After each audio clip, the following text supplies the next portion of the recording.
नमस्कार, मैं दुर्गेंद्र चौहान। क्या 2014 के आम चुनाव में बेरोजगारी एक बड़ा मुद्दा है क्या? ये सवाल कई दिनों से मेरे जहन में कौंध रहा है, क्योंकि विपक्ष लगातार महंगाई, बेरोजगारी, बहुत सारी बातें वो कर रहा है। लेकिन क्या वास्तव में बेरोजगारी चुनाव में रिफ्लेक्ट कर रही है क्या? क्या युवा जो 18 से 28 साल के बीच का युवा है, क्या वो बेरोजगारी से परेशान है क्या? और क्या परेशान होने के बाद भी क्या ये व्यक्ति, ये युवा, क्या राजनीतिक प्रक्रिया में हिस्सा ले रहा है क्या? क्या वो जिनसे नाराज है वो क्या वोट की चोट करना चाहता है? ये युवा बहुत सारे क्या किंतु परंतु हैं, लेकिन अंदर की बात यह है कि जो गांव का युवा है वो नाराज है। उसको इस बात का दर्द है कि प्रतियोगी परीक्षाएं और उनके पर्चे लीक हो जाते हैं। यही नहीं, बहुत सारे लोग ओवर एज हो गए हैं। और जो 4 साल वाला मसला है, अग्निवीर वाला, वो भी कहीं ना कहीं ग्रामीण क्षेत्रों में एक बड़ा मुद्दा बना है।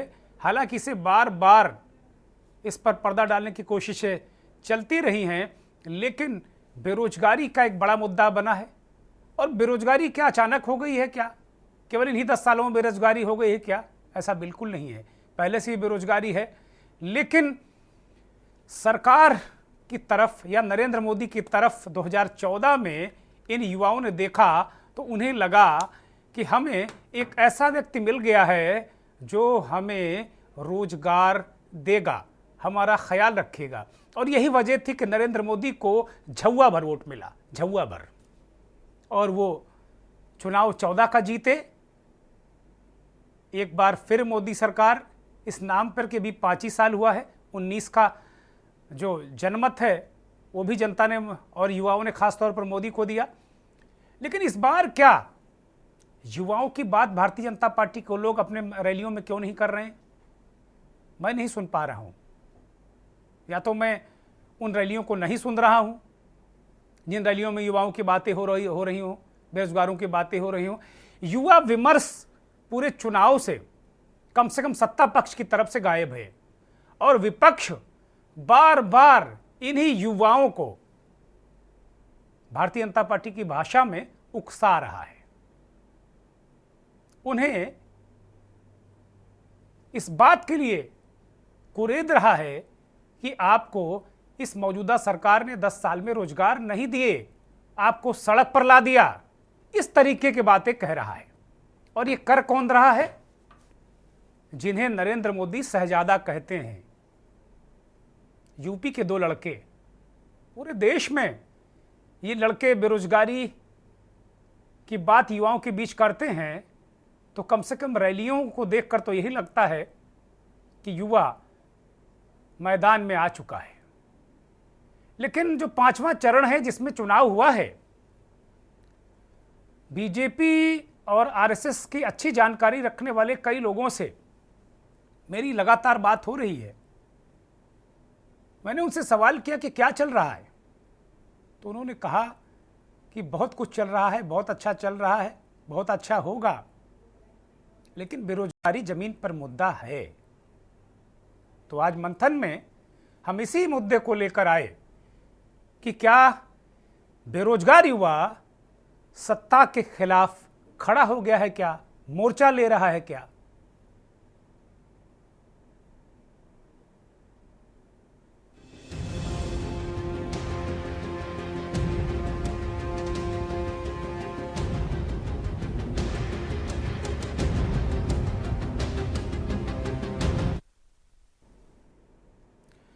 तो कुल मिलाकर अगर देखा जाए तो ये युवा जाए तो जाए कहां? जब कभी किसी भर्ती की बात आती है, गड़बड़ी होती है, जब हम अपने चैनल पर युवाओं का मुद्दा उठाते हैं, तो यकीन जानिए इतने फोन कॉल्स आते हैं, इतने फोन कॉल्स आते हैं कि हमारी लाइनें जाम हो जाती। 2-3-4 दिन तक ये युवा हमें फ़ोन करते रहते हैं कि इसका अगर कोई अपडेट हो तो कृपा करके बता दीजिएगा। मैं वो दर्द समझता हूं। मैं भी गांव में पला बढ़ा, कभी युवा था। मैंने भी गांव का वो दर्द देखा है। जब गांव में आप शाम को जाएंगे तो सड़क किनारे उघारे बदन गांव के लड़के दौड़ते मिलेंगे। पूछो क्या कर रहे हो? फौज की तैयारी कर रहे हैं। बहुत सारे लोग इस तरह की फोर्सेस की तैयारी करते हैं, फौज की तैयारी करते हैं, और इसके अलावा बहुत सारी प्रतियोगी परीक्षाओं में भी लोग हिस्सा लेते हैं। क्या इन युवाओं के मन में एक बात आ गई है क्या कि मौजूदा सत्ता से उसका कल्याण नहीं होने वाला, या उनके मन में ये विपक्ष बात डालने में कामयाब हो गया है क्या? दोनों पहलू हैं। एक रिपोर्ट हमने तैयार की है, उसे देखिए।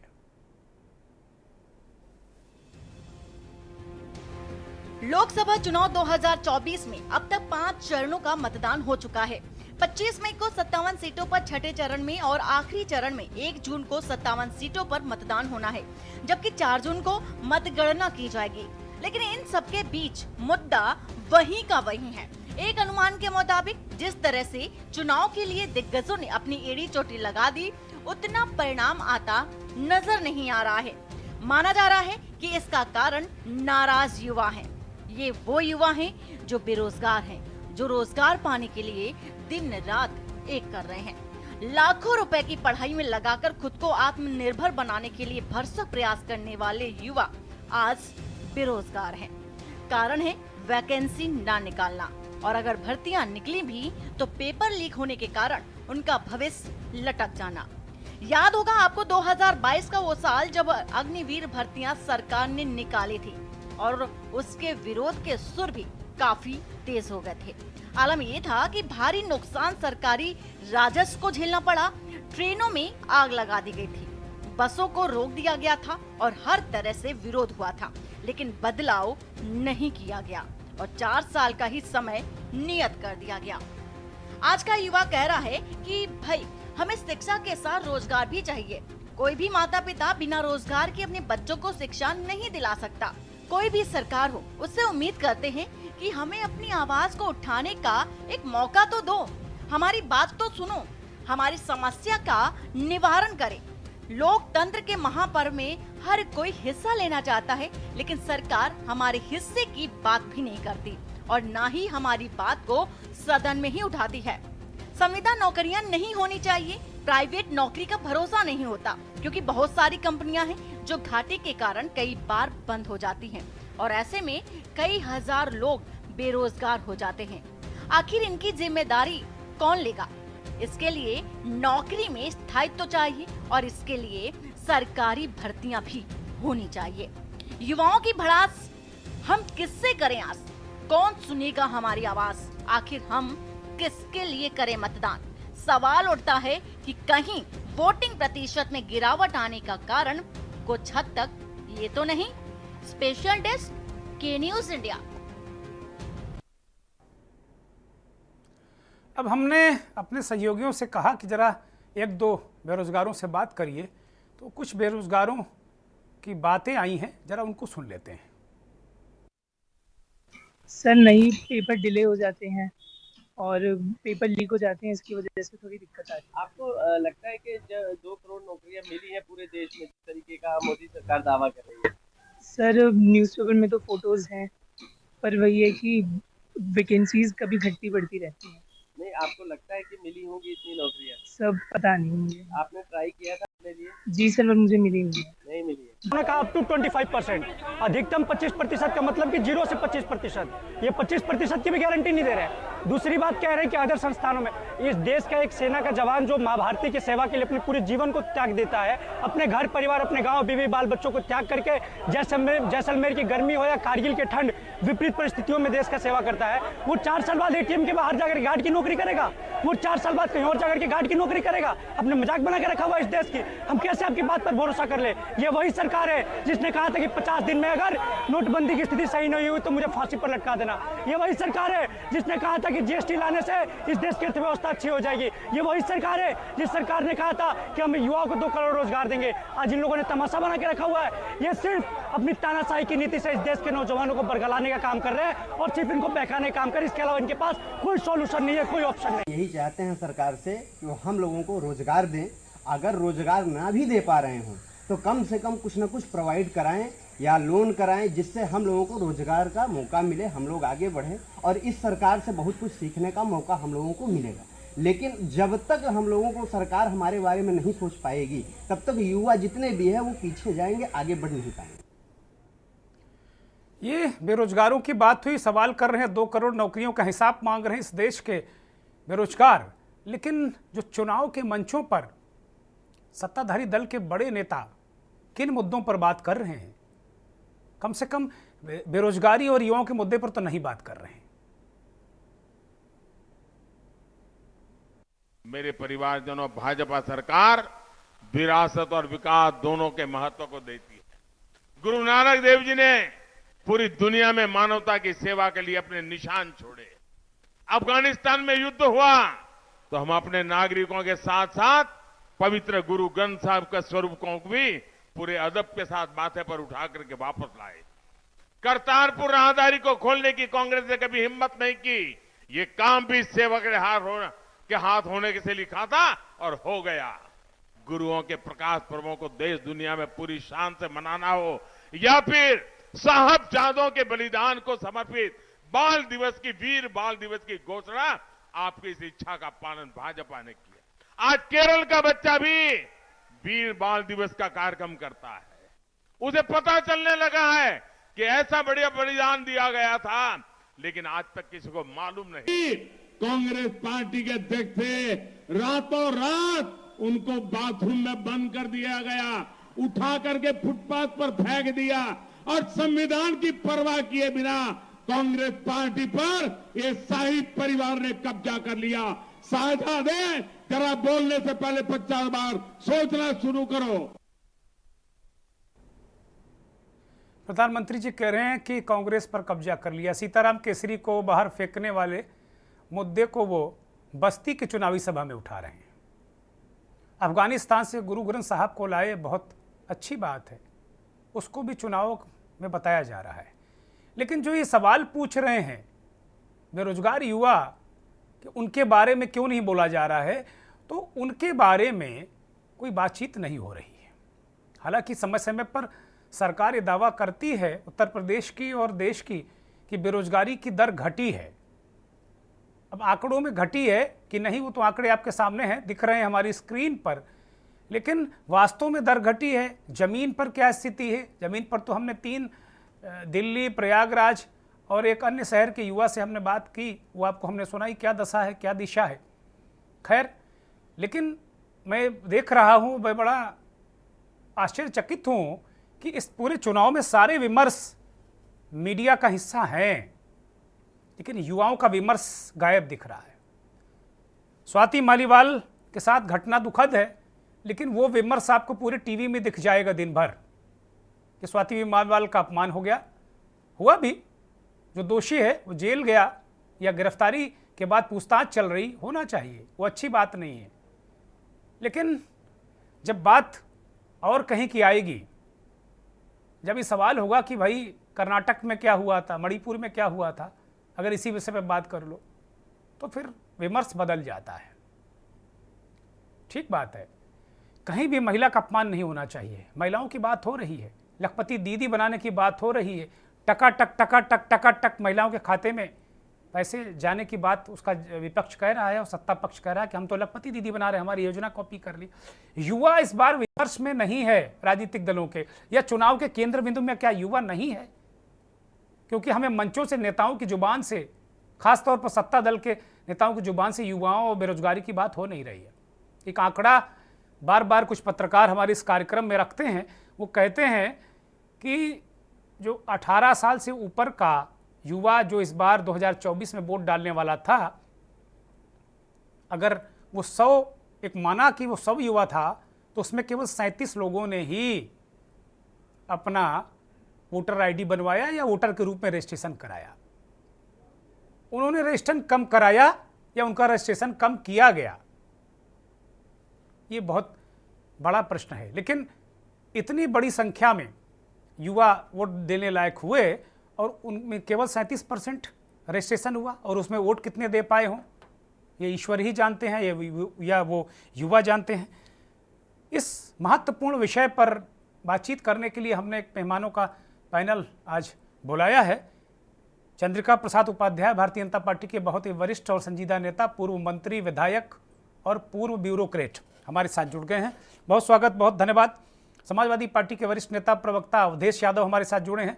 अवधेश जी, आपका भी बहुत स्वागत, बहुत धन्यवाद, बहुत आभार। सुरेश सिंह, प्रवक्ता बेरोजगार संघ उत्तराखंड से जुड़े हैं हमारे साथ। सुरेश जी, बहुत स्वागत, बहुत धन्यवाद। सुरेश जी के नेता बॉबी पंवार उत्तराखंड में पौड़ी गढ़वाल सीट से निर्दलीय प्रत्याशी के रूप में चुनाव भी लड़े हैं और उन्हें काफ़ी जन समर्थन मिला है। एक विमर्श उन्होंने उत्तराखंड में कम से कम खड़ा किया कि भाई बेरोजगारों की बात करो, युवाओं की बात करो।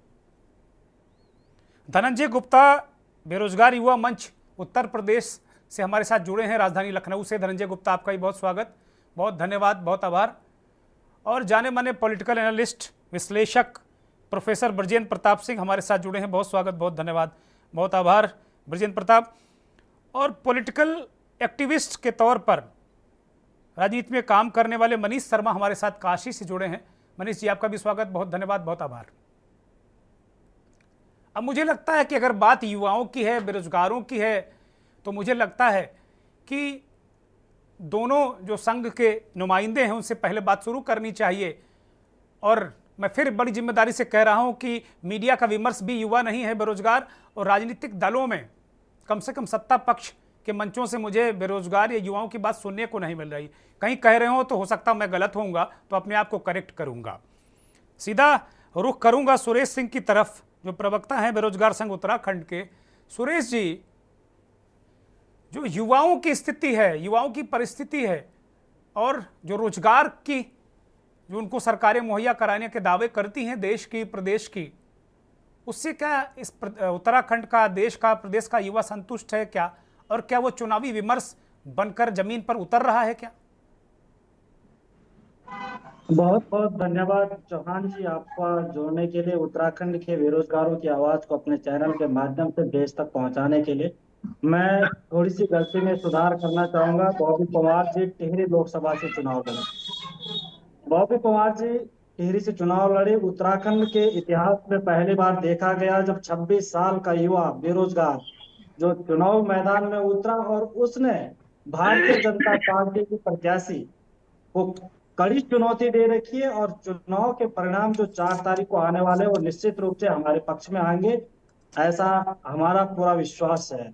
दूसरी बात, जहां तक रोजगार की बात है, प्रदेश की सरकार और केंद्र की सरकार ने कहा था कि हम 2 करोड़ युवाओं को रोजगार देंगे, लेकिन उन्होंने आज जो युवाओं के साथ जो कुठाराघात किया है, युवाओं के साथ जो अन्याय किया है, वो बर्दाश्त करने लायक नहीं है। आज हमारे उत्तराखंड के परिप्रेक्ष्य में अगर आप देखें तो यहाँ के हर परिवार से एक सैनिक पर, ये सैनिक बाहुल्य प्रदेश है हमारा उत्तराखंड, एक देवभूमि उत्तराखंड का जो सैनिक बाहुल्य परिवार है, यहाँ का हर दुखद घटना जब देश के सरहद पर घटती है तो वहां से हमारे प्रदेश के लिए एक दुखदायी खबर आती है कि यहाँ उत्तराखंड का जवान जो है हर बार शहीद होता है। और वो शहीद का परिवार अपने बच्चों को भी जो देश की सरहद पर भेजना चाहता है, लेकिन केंद्र की सरकार ने जिस प्रकार से अग्निवीर योजना खत्म करके हमारे प्रदेश के और पूरे देश के युवाओं के साथ जो अन्याय किया है वो बर्दाश्त करने लायक नहीं है। और आज अभी आप बात कर रहे थे 18 साल से युवा जो नए मतदाता बने, आज स्थिति ये रही जो अभी जो चुनाव चल रहा है लोकसभा चुनाव, उसमें 18 से 23 साल के युवा ने वोट ही नहीं किया है, क्योंकि उसके साथ जो अन्याय केंद्र की मोदी सरकार ने किया है वो कहीं ना कहीं दुर्भाग्यपूर्ण है। आज युवा देश की सरहद पर देश की रक्षा के लिए जाने के इच्छुक नहीं है। जो युवा हमारे प्रदेश की अगर बात करें तो हर परिवार से युवा जो है एक देश सेवा में जाना चाहता था, वो रात दिन मेहनत करता था, सुबह 4 बजे उठकर पहाड़ की जो है कंक्रीट भरी सड़कों पर तेज दौड़ के साथ सुबह तैयारी करता था। आज उसके हौसले केंद्र की मोदी सरकार ने तोड़े हैं। और जो जहां तक प्रदेश की, उत्तराखंड प्रदेश की सरकार की बात करें, यहाँ प्रदेश की सरकार ने युवाओं के साथ जो अन्याय किया है, यहाँ हर भर्ती परीक्षा में जो गड़बड़ी सामने आई, हर परीक्षा में जो नकल माफिया सामने आए, और हमारे संगठन उत्तराखंड बेरोजगार संगठन और हमारा जो नेतृत्व बॉबी पंवार जो टिहरी लोकसभा से इस समय प्रत्याशी रहे, उन्होंने सरकार के सामने जब चुनौती पेश करी तो सरकार के जो नकल माफिया थे, 100 से अधिक नकल माफियाओं को उत्तराखंड के अंदर हमने सलाखों के पीछे भेजा है। और यही वजह रही कि आज युवा बेरोजगारों ने अपना युवा बेरोजगार चेहरा टिहरी लोकसभा संसदीय सीट में उतारा। और कहीं मोदी इफेक्ट नजर नहीं आया, कहीं भाजपा इफेक्ट नजर नहीं आया। भाजपा बुरी तरीके से परास्त हो रही है, ऐसा हम बेरोजगारों का दावा है। और ये जब जब देखने को मिला है कि जब सुरेश युवा सिंह, मैदान- ये केवल टिहरी गढ़वाल की बात है कि उत्तराखंड में हर जगह बेरोजगारों ने सत्ता के खिलाफ आवाज बुलंद की है? वहां क्या हर जगह वो खड़े हुए हैं क्या? ये केवल टिहरी में ऐसा हुआ है? देखिए, टिहरी जो हमारा नेतृत्व जो टिहरी से लड़ रहा था, वो पूरे प्रदेश का युवा जो है टिहरी लोकसभा में लग गया था। और जहां तक 5 लोकसभा सीटों की बात है, हर लोकसभा सीट से युवाओं ने बीजेपी का वॉकआउट किया है, युवाओं ने बीजेपी का विरोध किया है। जिस प्रकार से आक्रोश उत्तराखंड में युवाओं के अंदर देखा गया, वो पूरे मुझे नहीं लगता कहीं अन्य प्रदेशों में देखा गया होगा। यहाँ की धामी सरकार ने नकल माफियाओं को पनाह दी है। यहाँ ठीक बात है सुरेश जी। मैं लौटूंगा आपके पास। धनंजय गुप्ता को चर्चा में शामिल करता हूं। धनंजय गुप्ता, उत्तर प्रदेश में तो बहुत सारे रोजगार दिए गए, बहुत ढेर सारी स्थितियां यहाँ अच्छी हैं, जैसा कि लगातार सरकार कहती रही। बहुत सारे सर्टिफिकेट बांटे गए हैं, बहुत सारी नौकरियां दी गई हैं। फिर भी क्या वो काफ़ी नहीं है? क्या वो पर्याप्त नहीं है क्या? और उसके बाद भी क्या बेरोजगारी या बेरोजगार युवा क्या बूथों पर उतरकर कहीं ना कहीं तेवर दिखा रहे हैं क्या? सबसे पहले सर, आपके चैनल को बहुत बहुत धन्यवाद जो हमारे बेरोजगार का दर्द समझा और उठाया। और जैसे कहा कि सरकार ने बहुत सारी नौकरियां बांटी उत्तर प्रदेश में। मुझे उत्तर प्रदेश सरकार का पूरा डाटा दिखाइए, कितने सरकार मौजूदा सरकार ने कितनी नौकरियां निकाली और कितने वैकेंट सीटें खाली हैं। आपने देखा होगा हर तरह से सिर्फ जब से सरकार बनी है बीजेपी की सरकार, सिर्फ युवाओं को ठगने का काम किया। हम लोग, मुझे याद है जिस समय सरकार बढ़ चढ़ के हम लोग हिस्सा लिए थे, मैंने पहली बार लोकसभा का जो है वोट दिया था। इसलिए दिया था कि माननीय मोदी जी ने ये वादा किया था कि मैं गरीब का बेटा हूं, गरीब और दुखहारियों का बात सुनूंगा। और उसके बाद उन्होंने कहा था, हर युवाओं को ठगा। उन्होंने सपना दिखाया था कि हर साल 2 करोड़ नौकरियां देंगे। लेकिन बदले में क्या मिला युवाओं को?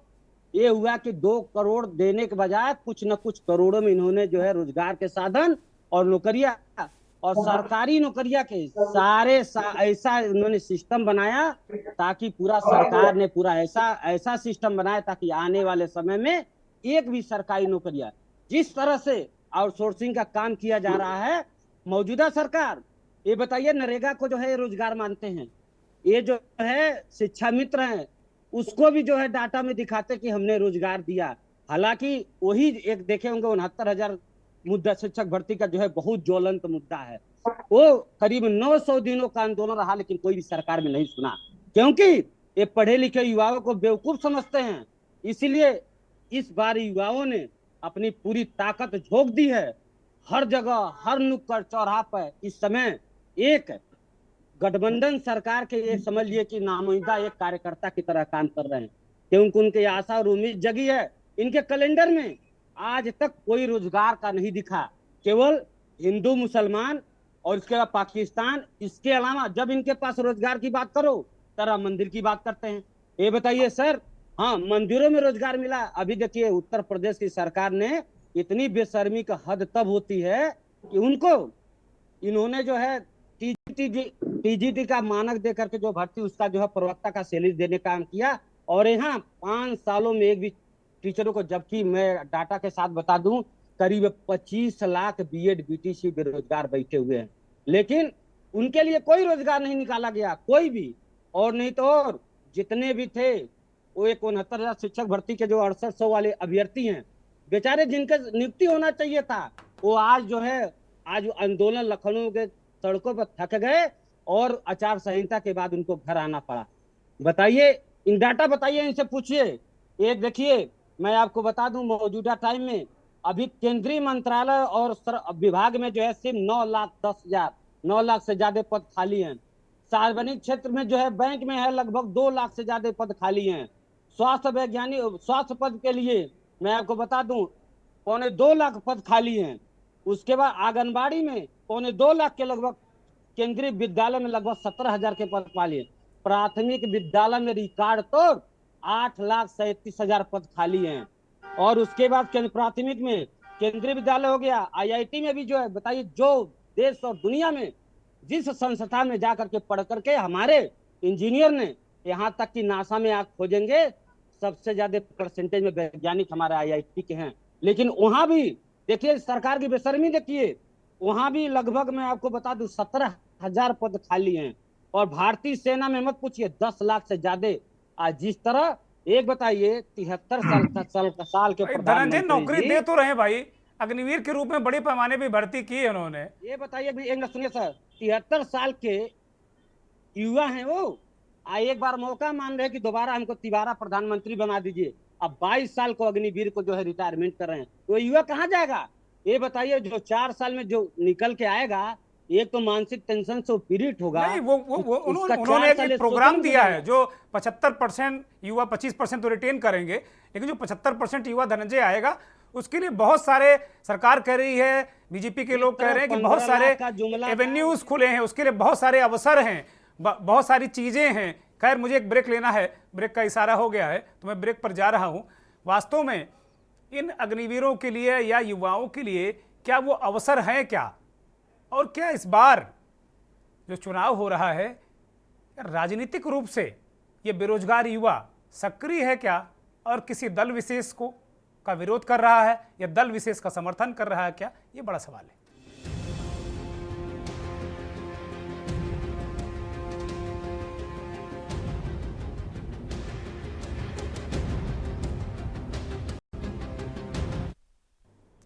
ब्रेक से लौट आए और सीधे रुख करेंगे भारतीय जनता पार्टी के नेता और पूर्व मंत्री चंद्रिका प्रसाद उपाध्याय का। उपाध्याय जी सरकार में भी रहे हैं। उपाध्याय जी, बेरोजगार और युवा, बेरोजगारी और युवा, इसकी बात चुनावी मंच से कम मैंने नहीं सुना, आपने खैर सुना होगा, मुझे पता नहीं, लेकिन मैंने नहीं सुना कि भारतीय जनता पार्टी या उसका जो गठबंधन है उसके नेता किसी मंच से बेरोजगारी की बात कर रहे हो, युवाओं की बात कर रहे हो। जबकि युवा 14 और 19 में आपकी सबसे बड़ी ताकत के रूप में उभरा था, नरेंद्र मोदी का दीवाना था युवा। आज भी हो सकता हो, लेकिन आज मंचों से बात गायब है, और जो खबर है कि युवा नाराज है और कहीं ना कहीं वो चुनाव में रिफ्लेक्ट भी कर रहा है। बहुत सारे पद खाली हैं, बहुत सारी चीज़ें हैं। अभी आपने जैसा सुना कि 2 बेरोजगार संघों के नेता हमारे साथ जुड़े हुए हैं उत्तर प्रदेश और उत्तराखंड से, और पूरे देश में कमोवेश इस तरह की स्थितियां, परिस्थितियां हो रही हैं, और विपक्ष जो है वो हवा भी दे रहा है। चंद्रिका जी, आपके सभी पैनलिस्ट को तथा मेरा सादर नमस्कार जी, प्रणाम। जो मुद्दा उठाया है उससे बहुत महत्वपूर्ण है, और कोई भी चुनाव ऐसा नहीं होता जिसमें बेरोजगारी, महंगाई की बात ये भी जिसे रहता है। अपने प्रदेश सरकार और केंद्र सरकार के नीतियों को बेरोजगारी के संबंध में आपके सामने रखना चाहूंगा। जी, आपने देखा होगा कि योगी जी महाराज ने, उनका करीब 7 वर्ष का शासन हुआ, उन्होंने अपने पिछले 5 साल में लगभग 5 लाख नौकरियां दी थी, और बिना किसी सिफारिश के, बिना किसी घूसखोरी के और बिना किसी प्रकार के दबाव के क्लियर कट उन्होंने ऐसी व्यवस्था बनाई थी कि किसी का कोई अप्रोच नहीं लगा था, यहाँ तक कि उनके कार्यालय से भी कोई फोन नहीं कर सकता। जबकि हम उसी दौर के आंकड़े जो बताएं आपको, जब 5 साल बसपा की सरकार थी तो उन्होंने तो 2 लाख नौकरियां दी थी, और जब समाजवादी पार्टी की सरकार थी तो उनके कार्यकाल में 3 लाख नौकरियां दी गई थी। इधर भी उन्होंने 2 लाख नौकरियां दी हैं, और उनका निरंतर प्रयत्न रहता है कि जितने भी विभाग हैं, हर विभाग अपनी वैकेंसी समय से निकाले। अब जानते हैं कार्मिक विभाग इन विभागों का संयोजन करता है कि किस विभाग में कितनी जगह है। उसके बाद से जो लोक सेवा आयोग की नौकरियां होती हैं वो लोक सेवा आयोग के माध्यम से, और जो विभाग के माध्यम से नौकरियां होती हैं विभाग के माध्यम से वैकेंसी पब्लिश करके निरंतर नौकरियां दी जा रही हैं। जहाँ तक केंद्र सरकार की बात है, आपने देखा होगा कि अभी मोदी जी ने चुनाव के कुछ दिन पहले तक लगातार बड़े बड़े उन्होंने मेले लगाए, रोजगार मेले, और कहीं पर स्वयं प्रधानमंत्री जी, कहीं पर उनके अन्य कैबिनेट मिनिस्टर्स ने लोगों को नौकरियों के जो उनका अपॉइंटमेंट लेटर था वो बांटा। उनका प्रयास था कि जितनी जगहें खाली हैं विभिन्न विभागों में वो नौकरियां दे दी जाए। ये मैं बिल्कुल मानता हूं कि सारे के सारे पद नहीं भरे गए, लेकिन सरकार की नीयत ये थी कि सभी पदों को भरा जाए। दूसरा, नौकरी का दो स्वरूप है, आप सब जानते ही हैं कि एक तो सरकारी विभागों में जो नौकरियां होती हैं वो दी जाती हैं और उनका परसेंटेज बहुत कम होता है। ज्यादातर नौकरी जो होती है वो अन्य क्षेत्रों में होती है, चाहे वो व्यवसायिक क्षेत्र हो, चाहे कृषि क्षेत्र हो या अन्य क्षेत्रों में नौकरियां बहुत ज्यादा मात्रा में होती हैं। और जहां तक मुझे अनुमान है 7 से 8% नौकरियां ही केवल सरकारी विभागों में होती हैं, गवर्नमेंट जो नौकरी देती। तो उसमें उन्होंने स्टार्टअप योजना के माध्यम से जो यूथ थे, हमारे नौजवान थे, उसके माध्यम से सभी नौजवानों को बैंकों के माध्यम से उनको ऋण दिलाकर उनके जो रोजगार हैं, कार्य हैं, एक स्टार्टअप अगर छोटा सा भी है तो 4-5 आदमी उसमें काम करते हैं। उसके माध्यम से मोदी जी ने योजना चलाई और काफी बड़ी तादाद में स्टार्टअप के माध्यम से लोगों को रोजगार में लगाया गया। जहाँ तक हमारी महिलाएं हैं, बहनें हैं, उनके लिए भी उन्होंने जो स्वयं सहायता समूह है उसमें भी उन्होंने अनेक प्रकार की योजनाएं दी। अब यूं तो कहा जा सकता है कि उनको रोजगार नहीं है, लेकिन जो अभी आपने लखपति दीदी की चर्चा की थी, वहाँ ड्रोन दीदी भी उन्होंने दिया कि ड्रोन के माध्यम से जो किसानों को यूरिया है छिड़काव करते हैं। इसके अलावा जो दवाइयाँ हैं जिनका छिड़काव किसान करते हैं उनको सबको के माध्यम से छिड़काव किया जाएगा और उसका जो संचालन है। चंद्रिका जी, 2 करोड़ नौकरी की बात कही थी, वो क्या चुनावी जुमला ही साबित हो गया या दी गई है? क्या ये बेरोजगार संघ वाले झूठ बोल रहे हैं या विपक्ष झूठ बोल रहा है? मैं किसी को झूठ नहीं कह रहा, मैं अपनी बात कह रहा हूँ। निरंतर मेरी आवाज जा रही है क्या आपके पास? मेरी आवाज नहीं आ रही क्या? नहीं, बोलिए, कंप्लीट करिए, जल्दी से कंप्लीट करिए प्लीज। हाँ, मैं समझ कर रहा हूँ। निरंतर सरकार अपना काम कर रही है और 2 करोड़ का मतलब ये नहीं कि सरकारी विभागों में 2 करोड़ नौकरियां दी जाएंगी। आप जानते हैं कि तमाम जितने भी प्रकार के काम है, चाहे सड़कें बन रही हो, चाहे मेडिकल कॉलेज बन रहे हो, पुल बनने, अन्य तमाम काम हो रहे हैं। ठीक है, तो निश्चित रूप से रोजगार से मिलता है जब निर्माण कार्य होते हैं। ठीक है, मैं लौटूंगा चंद्रिका जी आपके पास। समाजवादी पार्टी के नेता हमारे साथ जुड़े हैं, उदेश यादव भाई। आप लोग बेरोजगारों को भड़का रहे हैं अपनी रैलियों में, ऐसा भारतीय जनता पार्टी के लोग कहते हैं। प्रधानमंत्री भी कह चुके हैं कि जो विपक्ष है, गठबंधन है आपका, आपके नेता अखिलेश यादव और राहुल गांधी रोजगारी के नाम पर बेरोजगार युवाओं को भड़का रहे हैं, सिस्टम के खिलाफ, तंत्र के खिलाफ। तो क्या इस तरह की राजनीति आप लोग करेंगे? अवधेश जी, अपने आप को अनम्यूट करिए। चाहे राहुल जी हो, चाहे अखिलेश जी हो, चाहे इंडिया गठबंधन का कोई भी नेता हो, भारतीय जनता पार्टी जब 2014 में सरकार में आई थी तो इसके बड़े बड़े फ्लैग्स लगे थे जिसपे लिखा था बहुत हुई बेरोजगारी की मार, अब की बार फला सरकार, जो भी अपना इनका था। आप बताइए, उन्होंने कहा हम आएंगे 2 करोड़ रोजगार देंगे। आज अभी उनके प्रवक्ता जी बता रहे थे कि वो रोजगार एक ही जगह पे तो नहीं दिए जा सकते, तमाम प्राइवेट है। जिस मनरेगा के ऊपर हाउस के अंदर इन्होंने मजाक उड़ाया था, आज उस मनरेगा को भी अपने रोजगार की सूची में ऐड करते हैं। ये ठेला और खोमचा लगाने वालों को अपने रोजगार की सूची में ऐड करते हैं। मतलब भारतीय जनता पार्टी अभी तक जितने चुनावी सभाएं प्रधानमंत्री जी की हुई हैं, गृह मंत्री जी की हुई है, या उनके रक्षा मंत्री जी की, या जो भी उनके सक्षम लीडरशिप है, या मुख्यमंत्री जी हैं, बेरोजगारी का मुद्दा उनसे गायब है। अभी हमारे 2 नौजवान साथी जो बेरोजगार संघ के हैं, गुप्ता जी हैं और अपना सुरेश जी हैं, इन लोगों ने अपने अपने स्टेट का, चाहे स्टेट यूपी का हो चाहे उत्तराखंड की, अपनी बात रखा। इसमें कोई राजनीतिक दल इन्वॉल्व नहीं है। देखिए, कोई भी राजनीतिक दल हो जब सरकार में आता है तो उसका नैतिक कर्तव्य, आज की डेट में 5% के करीब से 2014 से सरकार में आए 8%, 8.5% तक बेरोजगारी गया। ये भी कागजी आंकड़े, हकीकत में जमीन पे जाएंगे तो इससे कहीं ज्यादा बढ़ करके बेरोजगारी आज समाज में है। अगर रोजगार ये ला भी रहे हैं तो 4 साल का रोजगार ला रहे हैं। बताइए, जो बच्चे रातों दिन सुबह 4 बजे से उठ करके सड़कों पर दौड़ रहे हैं और इतनी मेहनत कर रहे हैं, पसीना बहा रहे हैं, और वो 4 साल की नौकरी के बाद आप बताइए जब वो नौकरी से घर अपने वापस आएंगे तो डिप्रेशन के शिकार होंगे कि नहीं होंगे? वो अपने बच्चों के भविष्य को लेकर के शिकार क्योंकि उनको तो कुछ भी मान्यता नहीं। ये 4 साल क्या अग्निवीर करने वाले जो सरकार है वो कह रही है कि भाई उनका चहुमुखी विकास हो जाएगा, उसके बाद जब आएंगे तो समाज में बहुत अच्छा कर लेंगे, वो बड़े आदमी बन जाएंगे। क्या दिक्कत है उसमें आपको? समाज में 4 साल के बाद अगर बड़े आदमी होते तो ये 5 साल के प्रधानमंत्री जी बार बार तीसरी बार की मांग क्यों कर रहे हैं? ये भी बहुत बड़े आदमी हो चुके हैं, पूरा इनका डंका बज रहा है। तो आज बार बार आप 73 साल की उम्र में तीसरा टर्म मांग रहे हैं और नौजवान को 22 साल में आप बेरोजगार करके कह रहे हैं कि इसका समाज में डंका बज जाएगा, तमाम नौकरियां आएंगी, उसमें उसको प्रेफरेंस दिया जाएगा। आप लोग राजनीतिक फायदा ले रहे हैं। हम लोग राजनीतिक फायदा नहीं ले रहे हैं, ये लोग झूठ बोल रहे हैं, इमोशनल ब्लैकमेल कर रहे हैं युवाओं को। आप लोग, हम लोग कहीं किसी को इमोशनल ब्लैकमेल नहीं कर रहे हैं। आपने देखा होगा बिहार में जब तेजस्वी आए 10 लाख लोगों को रोजगार उन्होंने तत्काल जो वादा किया था देने का काम शुरू कर दिया।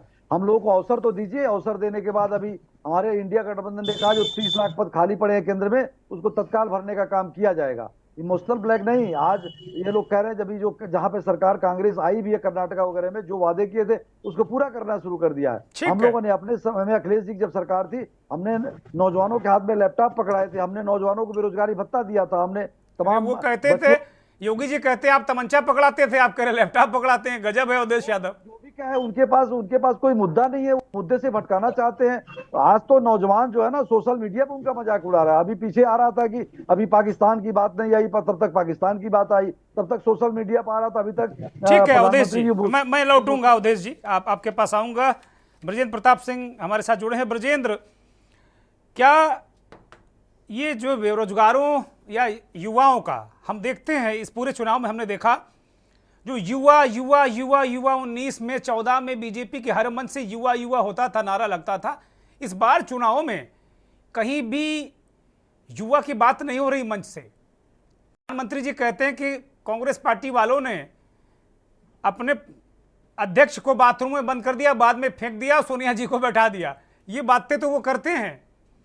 वो कहते हैं कि पीओके को हम बिल्कुल अपने कब्जे में कर लेंगे। वो कहते हैं कि गुरु ग्रंथ साहिब को अफगानिस्तान से हमला, ये बात तो करते हैं। लेकिन युवा इस समय मंचों से गायब है, विमर्श से गायब है, भाषणों से गायब है, कम से कम सत्ता पक्ष से। और 5 चरण का चुनाव हो गया है। ब्रजेंद्र, आपने उत्तर प्रदेश को भी देखा, देश को भी देखा। क्या ये युवा कहीं बवंडर तो नहीं बन रहा है बूथों पर?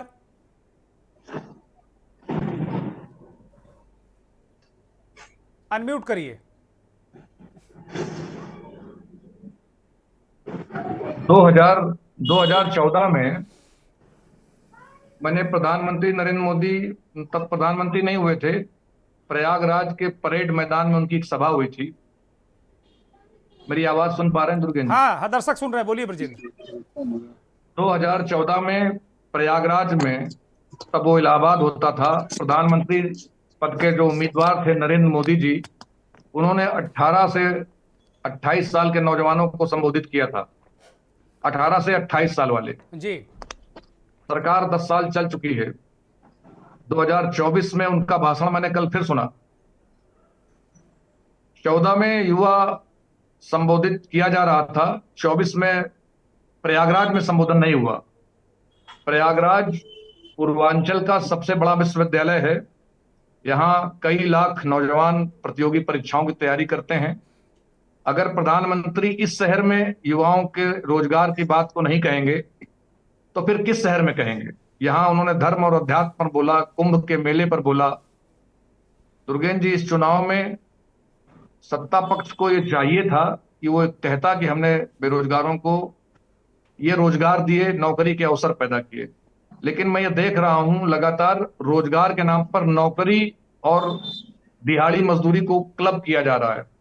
नौकरी देना एक अलग मसला है और दिहाड़ी मजदूरी देना एक अलग मसला है।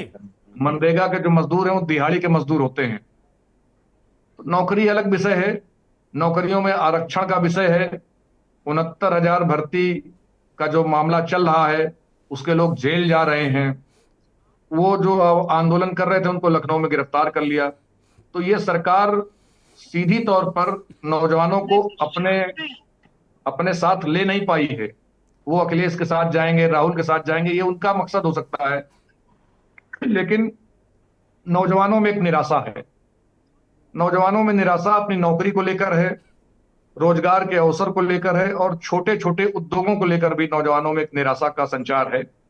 भारतीय जनता पार्टी ने चुनाव के शुरुआती दौर से लेकर आखिरी चरण के नजदीक तक बेरोजगारी और रोजगार के मसले पर सीधे संबोधित नहीं किया। बताना चाहिए था कि हमने 2 करोड़ रोजगार दिए, तो कितने दिए, कहां दिए, कैसे दिए। भारतीय जनता पार्टी को अपने मैनिफेस्टो में भी बात कहनी चाहिए थी कि ब्रजेंद्र, हम युवा की बात भी नहीं सुन रहे हैं। नहीं, इनका हर दूसरा नेता युवा युवा करता था, किसी मंच से युवाओं की बात नहीं हो रही कि युवाओं उठ खड़े हो, अब क्रांति कर दो, इस तरह की बातें नहीं हो रही। 14 और 19 में क्रांति की बातें हो रही थी। ये 24 में अब मैं यही कह रहा हूं कि भारतीय जनता पार्टी ने अगर युवाओं के लिए किया है, मुख्यमंत्री ने अगर नियुक्ति पत्र बांटे हैं, तो बताना चाहिए था कि कितने बांटे हैं। रोजगार का मतलब मनरेगा की मजदूरी से है, नौकरी से है। संविदा की भर्तियां शुरू कर दी, उसमें आरक्षण खत्म कर दिया। नौजवान इससे आक्रोशित है, वो निराश है। मोदी जी के साथ या मोदी जी के गठबंधन के साथ जो युवा दिखते भी हैं, वो जोश के साथ नहीं दिखते हैं। दुर्गेन जी, ठीक बात है, ठीक बात है। मैं मनीष जी को चर्चा में शामिल करूंगा। मनीष जी काशी में हैं और वो प्रधानमंत्री का संसदीय क्षेत्र है, लगातार प्रधानमंत्री वहाँ आते रहते हैं। अभी उन्होंने नारी शक्ति का आह्वान किया और कहा कि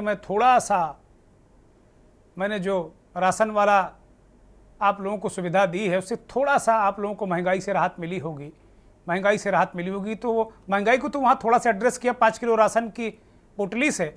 लेकिन मनीष ने अगर सुना हो तो हमें करेक्ट करेंगे, प्रधानमंत्री या देश का कोई भी बड़ा नेता जिसकी सरकार है, मैंने नहीं सुना कि वो युवा की बात इस चुनाव में कर रहा है, बेरोजगारों की बात कर रहा है। चलो, बेरोजगारी एक कमजोर नस हो सकती है, लेकिन युवा किस्मत बदल देगा, युवा ये कर देगा, युवा वो कर देगा। अब ये मंचों पर युवा की बात ही नहीं हो रही कहीं।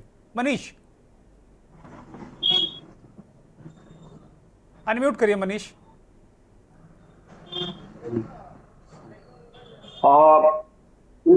मैं आपसे यही कह रहा था कि पूरे चुनाव में आप सही कह रहे हैं, भाजपा से जुड़े, मोदी से जुड़े किसी भी नेता ने एक बार भी आमतौर पे मंचों से, भाषणों में रोजगार पे बात नहीं की और उससे बचते रहे हैं। मैं सभी साथियों से अनुरोध करूंगा कि कृपया अपना माइक बंद कर लें। जी बोलिए। हाँ मनीष, बोलिए आप। तो इसका वजह यह है कि उनके पास कोई ऐसी रिपोर्ट कार्ड नहीं है रोजगार के सवाल पे। वो 5 साल छोड़िए, 10 सालों से उनके पास रोजगार को लेकर के कुछ भी बोलने की स्थिति में नहीं है। उनका कॉन्फिडेंस लेवल बेहद कम है, जबकि जो है रोजगार इस दौर में मुद्दा बना हुआ। और चूंकि 1% जो आबादी है हिंदुस्तान की, अभी रिपोर्ट आई है जिसके पास 40% संपत्ति है, उस हिस्से का, उन अरबपतियों का भाजपा सरकार के साथ शुरू से एक रिश्ता बना था। वो भी नहीं चाहते थे कि रोजगार पे बात हो, और मोदी जी भी नहीं चाहते थे रोजगार पे बात हो। लेकिन पूंजी के बल पे 2014 के चुनाव में धर्म पे बात करके बात बन जाती थी, 2019 के चुनाव में राष्ट्रवादी उन्माद पैदा करके बात बन जाती थी, और रोजगार पे बात करने से बच लेते थे। बल्कि मैं देखता था पिछले दौर में बहुत सारे जो हिंदुत्व का जो लहर था, राष्ट्रवादी लहर था, उसमें मैं देख रहा था वो नारा जो है मंदिर वहीं बनाएंगे, आधी रोटी खाएंगे, ये चल जाता था। ये बेसिकली 2 चुनाव तक बीजेपी के पास एक उसके पास यही क्वालिटी थी जिसके चलते मोदी जी आए हैं या आरएसएस आई है सत्ता में, कि वो मूल मुद्दे से भटका देने में माहिर रही है। वो कभी भी उसके पास एक ऐसी सेना रहती है और जिसमें पूंजी निवेश करके वो मुख्य मुद्दों से भटका देने में कामयाब रहती है। लेकिन ये पहली बार हुआ है थोड़ा 2024 का चुनाव अपने समग्रता में जनता के मुद्दों पे आ गया है। ये बड़ी ये आप कह लीजिए कि बच नहीं पा रहे। अभी मैं देख रहा था मोदी जी इंटरव्यू दे रहे थे और उन्होंने जब उनसे रोजगार पे सवाल किया गया तो बोल रहे थे कि जो है लोग पुराने तरीके से रोजगार को समझते हैं, माने जो सरकारी क्षेत्रों में खोजते हैं। रोजगार को देखने का नजरिया प्रतिगामी है, उसको बदलना पड़ेगा, उसको निजी क्षेत्रों में देखना होगा। लेकिन अगर उनसे वही कोई सवाल कर दे कि नोटबंदी के बाद और जीएसटी के बाद और जो है लॉकडाउन के बाद हिंदुस्तान की जो रीढ़ थी छोटा उद्योग जो है एसएमई, जो उसका जो सबसे बड़ा सेंटर पॉइंट था, कैश इकोनॉमी वाली जो हमारी व्यवस्था थी, छोटी पूंजी वाली जो व्यवस्था थी, वो बर्बाद कर दिया पूरा इन 3 पॉलिसी ने।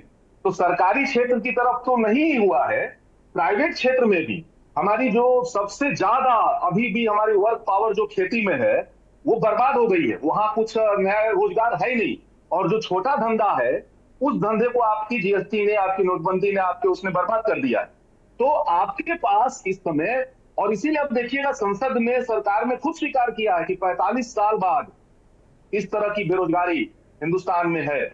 और ये अच्छी बात है कम से कम कि इस बार रोजगार, इस बार जो है कई रूपों में हमारे सामने आ गया। जब आप देखेंगे, इसीलिए आप लोग कह रहे हैं कि वो जो लाभार्थी वाला जो राशन किलो, 5 किलो राशन नाकाफी लगने लगा, और इसलिए आप देखेंगे कि वो आरक्षण के शक्ल में भी आ रहा है रोजगार का सवाल, वो संविधान के शक्ल में भी आ रहा है। हाँ, ये बात लोग कह रहे हैं कि जब वो आरक्षण बचेगा नहीं, जब पब्लिक सेक्टर की चीजें बचेंगी नहीं तो आरक्षण कहां देंगे, तो रोजगार कहां होगा। इस तरह भी विपक्ष युवाओं को समझाने की कोशिश कर रहा है। युवाओं ने इसको पकड़ा भी है। सामाजिक न्याय का जो सवाल है वो उसको अगर ठोस रूप में देखेंगे तो वो बेरोजगारी का सवाल है कि अगर जितना भी आरक्षण है, जितना भी ये संविधान से हमको सुरक्षा मिलती थी, अगर वो खत्म हो गई तो मेरे रोजगार और शिक्षा का क्या होगा। दूसरा, बीजेपी का जो समर्थक आधार है, आप गांव में चले जाइए, अपर कास्ट हो, निचला समाज हो, ऊपर का समाज हो, दाएं बाएं का समाज हो, सेना में भर्तियों वाला जो मामला था, पुलिस में भर्तियों वाला जो मसला था, तो मैं ये देख रहा हूं कि अपर हिस्से में जो भाजपा का समर्थक है कि वहां भी बेरोजगारी बहुत मुद्दा बन गया है और वो जनाधार निष्क्रिय हो गया है। ठीक है। अग्निवीर योजना ने बेरोजगारों को एक तरह से पूरी तरह से भड़काने का काम किया। ठीक है। तो मेरा आपसे है कि ये सवाल मोदी जी के न चाहते हुए भी, मोदी जी के चुनाव मैनेजरों के न चाहते हुए भी ये केंद्रित बन गया है, आ गया है रोजगार के सवाल पे, सामाजिक न्याय, ठीक है मनीष, आरक्षण के सवाल। ठीक है मनीष। धनंजय गुप्ता कुछ कहना चाह रहे हैं, बोलिए धनंजय, जल्दी से अनम्यूट करिए। धनंजय अनम्यूट करिए, आपकी आवाज हम सुन नहीं पा रहे, जल्दी से। जो आरक्षण का मुद्दा आ रहा है सर, कोई भी ऐसी भर्ती नहीं निकली है जितना जो है योगी सरकार में, जिसमें आरक्षण का घोटाला, उसका जीता जाता उदाहरण सबसे बड़ा है वो 69,000 शिक्षक भर्ती। उन्होंने, मुख्यमंत्री जी ने जो है इसको एक्सेप्ट किया। राष्ट्रीय पिछड़ा वर्ग आयोग ने, मोदी जी का जो, जिस पर ढिढोला पीट पीट के उन्होंने वोट मांगा था, कहा था कि जो है राष्ट्रीय पिछड़ा वर्ग हमने आयोग इसलिए बनाया। धनंजय आप बहुत गुस्सा लग रहे हैं, लग रहा है बहुत कुपित हैं आप। नहीं, गुस्सा होना लाजमी है। मैं आपको बता दूं जानकारी के लिए, मैं खुद 69,000 शिक्षक भर्ती का आरक्षण पीड़ित हूँ, जहां मुझे 3 साल पहले विद्यालय में होना चाहिए था। आज हम लोग लखनऊ के सड़कों पे इतने लाठियां खाए, जूते खाए, यहाँ तक कि जाति सूचक गालियां तक दिया गया, और नहीं और हमारी बहनों को, प्रेग्नेंट बहनों को पेट पे भी लात मारा गया। क्योंकि देखिए, जिस बड़े पैमाना पर आरक्षण का घोटाला हुआ है, ये पूरा दुनिया जग जाहिर है। आज के डेट में देखिए, देख रहे होंगे केंद्रीय नेतृत्व ने, विपक्ष के नेताओं ने इसको अपने, इन्होंने मौका दिया तभी तो उन्होंने लिया। जगह जगह 69,000 शिक्षक भर्ती के लड़के, मैं आपको बता दूं, हर जगह कोई ऐसा रैली नहीं है। मैं आपको बता दूं, रामाबाई पार्क में मैंने आंदोलन किया था। रामाबाई पार्क में कम से कम जो है 2 डिप्टी सीएम थे और कम से कम 10 कैबिनेट मंत्री, उनको वहां बोलने तक नहीं दिया गया। पूरा मंच 4 बैरिकेडिंग तोड़ करके उन्होंने वहां आश्वासन किया था। माननीय आशीष पटेल जी ने और केशव प्रसाद मौर्य जो विक्टोरी का साइन दिखाते थे, उनसे पर्सनली हम लोग मिलने जाते थे, कहते थे तकलीफ हमको है, कहते देखो पिछड़े का तकलीफ हमको है, लेकिन आज तक हम लोग को न्याय नहीं मिला। धनंजय, तो मौर्य जी भी आजकल चुनाव में कम ही दिख रहे हैं। उतनी रैलियां जितनी पाठक जी की हैं, उतनी रैलियां मौर्य जी की भी नहीं है। मैं सुरेश सिंह को लूंगा, फिर चंद्रिका जी के पास जाऊंगा। सुरेश सिंह, चंद्रिका उपाध्याय ने कहा कि भाई बहुत सारे काम हुए हैं और सारी चीजें जो सरकारी नौकरियां होती हैं वो 5-6%, 7% होती हैं। जो अभी मनीष ने कहा कि मोदी जी कह रहे हैं कि रोजगार को देखने का जरा चश्मा आप लोगों को बदलना पड़ेगा, ये नहीं कि आप सरकारी नौकरी ही पा जाएंगे। सुरेश सिंह अनम्यूट करिए, अनम्यूट करिए, हम आपको सुन नहीं पा रहे हैं।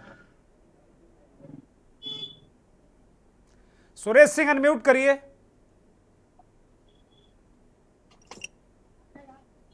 देखिए, इन लोगों ने रेहड़ी पटरी वालों को है जो रोजगार समझ लिया है, और इनके तो एक नेता, मैं नाम नहीं लूंगा, लेकिन उन्होंने तो यहां तक कह दिया कि भिक्षा मांगना भी जो है रोजगार है।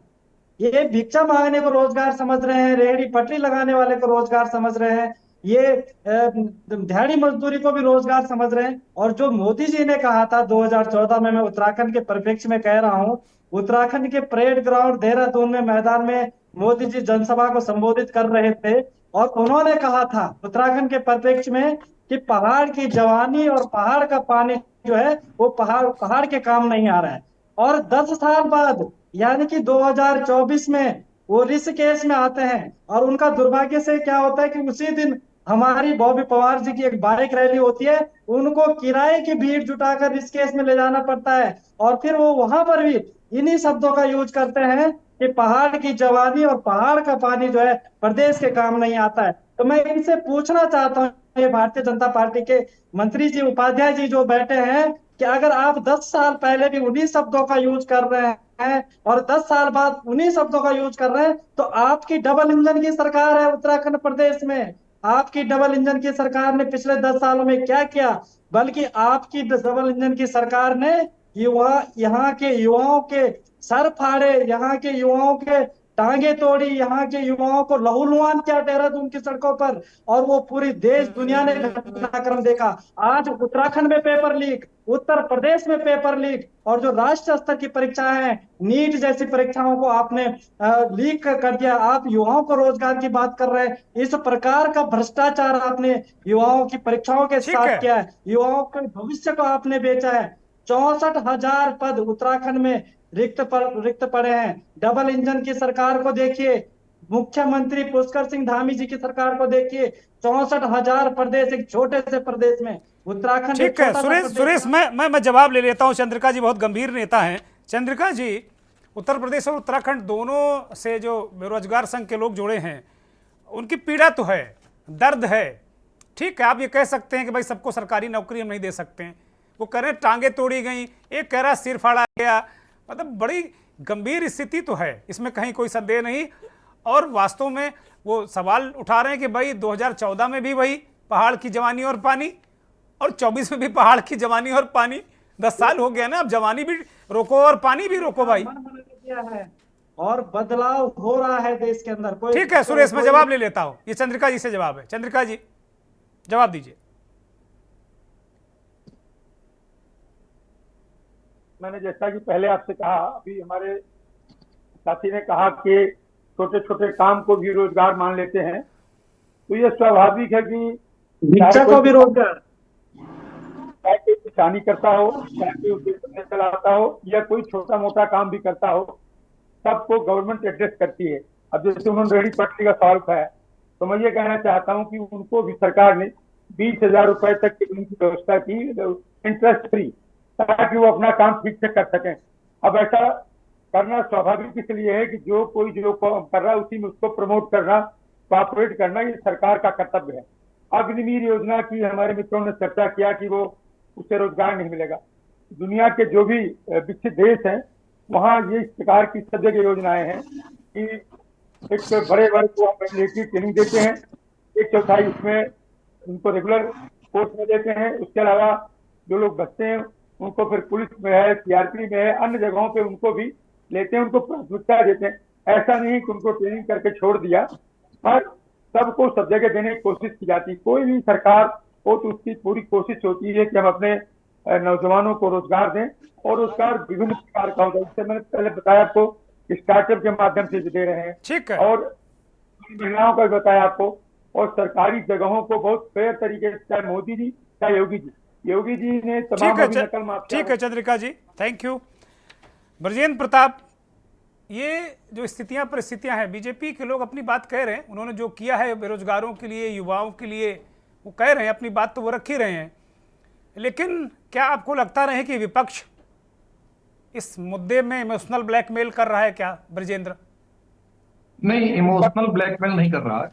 देखिए, अगर हम आज कहेंगे कि विपक्ष इमोशनल ब्लैकमेल कर रहा है, तो 2014 में मोदी जी ने भी यही किया था। जयप्रकाश नारायण का 1977 का आंदोलन भी याद कर लीजिए। जो उपाध्याय साहब कह रहे हैं, उपाध्याय जी कह रहे हैं कि खेती बाड़ी में रेहड़ी पटरी के लोग रोजगार, ये लोग तो पहले भी काम करते थे। कांग्रेस की सरकार में भी इसी तरह काम होते थे। अखिलेश यादव की स्टेट गवर्नमेंट थी तब भी ये सर काम होते थे। इन कामों को जोड़कर अगर आप 2 करोड़ रोजगार देने की बात कर रहे हैं तो ये पहले बताना चाहिए था ना कि रेहड़ी पटरी वाले को भी जोड़ेंगे, किसानी करने वालों को भी जोड़ेंगे, जो हैंडपंप चलाएगा उसको भी जोड़ेंगे। तब आप नौजवानों से कहते कि हम इन सबको जोड़कर विकसित भारत बनाने वाला रोजगार आपको देंगे। आपने कहा था हम 2 करोड़ नौकरियां देंगे।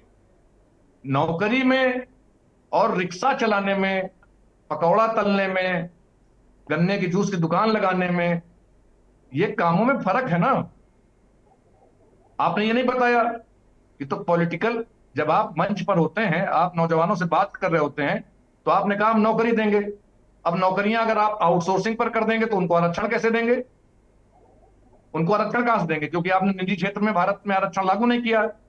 फिर आप कहेंगे कि नहीं नहीं विकसित देशों में ऐसा होता है। तो आप अब जब पॉलिटिकल पैकेज लाते हो तो आपको ये बताना चाहिए कि भाई देखिए, हम आपको नौकरियां देंगे लेकिन प्राइवेट सेक्टर में देंगे, हम आपको नौकरियां देंगे लेकिन स्थायी नहीं देंगे, हम आपको 2 करोड़ नौकरियां देंगे। उस नौकरियों के 2 करोड़ पैकेज में कुछ ऐसी होंगी, कुछ ऐसी होंगी, कुछ संविदा की होंगी। ऐसे हम आपको समृद्ध करेंगे कि आप जिंदा रह सको, खा पी सको। ठीक बात। ये बात आपको मन से कहनी चाहिए, और आप नहीं कर पाए तो आपको उसका स्पष्टीकरण देना चाहिए कि भाई देखिए, हमने 2 करोड़ रोजगार देने के लिए कहा था, उसमें हमने उसको सेग्रीगेट कर दिया, इस रूप में सामने लाए, तो नौजवान संतुष्ट हो जाता। और वो संतुष्ट होने के बाद मन बनाता कि भाई नहीं, आपकी बात ठीक है, तो इस चुनाव में हम आपको वोट करेंगे, वरना हम विपक्ष के साथ जाएंगे। तो नौजवान अपने आप को थोड़ा सा ठगा हुआ महसूस कर रहा है, तो ये ठगने वाली बात नहीं दिखनी चाहिए थी। ठीक बात है, ठीक बात। मनीष शर्मा, एक अंतिम टिप्पणी छोटी सी।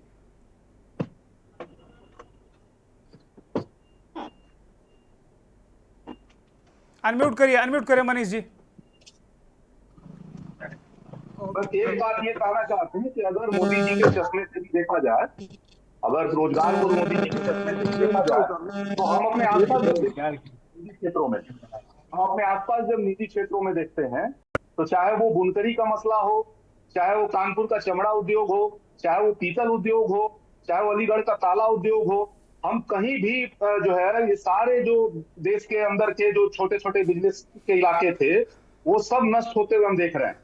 अगर उनके निजी निवेश का ही मसला देखें तो 2023 और 24 में जो FDI है, जो प्रत्यक्ष विदेशी निवेश है, उसमें 40% की कमी आई है।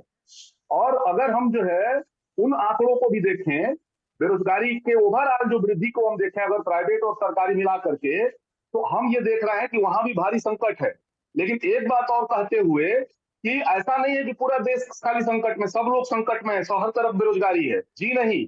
अडानी की संपत्ति उसी कोरोना काल में जितनी बढ़ी, 100 गुना वृद्धि हुई उस दौर में, जब देश बहुत पीछे जा रहा था। इसी दौर में, मोदी जी के दौर में 1% जो पूंजीपति लोग हैं, उनकी संपत्ति, देश के 40% संपत्ति पे उनका कंट्रोल हो गया। तो ये असमानता का भी कह लीजिए कि समुद्र पैदा हुआ है 10 सालों में। और इसलिए आप समझ लीजिए कि युवा इस बार मोदी सरकार को दंडित करने वाले मूड में है, और हमको लगता है कि कुछ बड़ा उलटफेर इस चुनाव में नौजवान करने जा रहा है।